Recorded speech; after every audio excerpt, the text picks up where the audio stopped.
Ayan, napakagandang balita ngayong araw na to, Nobyembre 7, taong 2025, no? Dahil nga sa pagbisita ni BBM doon sa Ground Zero, doon sa mga biktima na nasalanta ng Bagyong Tino, napakagandang balita dahil merong bahagi doon na pinakinggan o kinausap ni PBBM yung mga residente ng mga nasalanta tulad sa Liloan, Talisay at iba pa, no?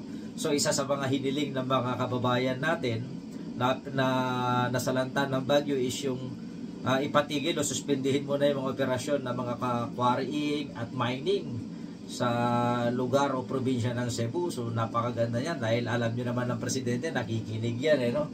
So dalangin natin lahat na sana pagbigyan ni PBBM yung kahilingan ng mga kababayan natin sa Cebu na suspendihin o di kaya tuluyan yung pagbawal na yung mga operasyon na pagmimina nakakasira sa kalikasan. Hindi lang sana sa Cebu, kung hindi sa buong bansa sana, no? So, yun ang magandang balita ngayong araw na to. Pero, mas maganda yung balita dun sa mga nagpakulay ng ating live stream kanina kay Bagtit at saka kay Boss JR. Ganoon na din yung mga nagpa-stars kanina sa may live stream tayo kay Bagtit channel ng Facebook. Ngayon na din, papasalamat din ako sa sponsor natin na walang iba kundi si Kaloyal Esor ng Hong Kong.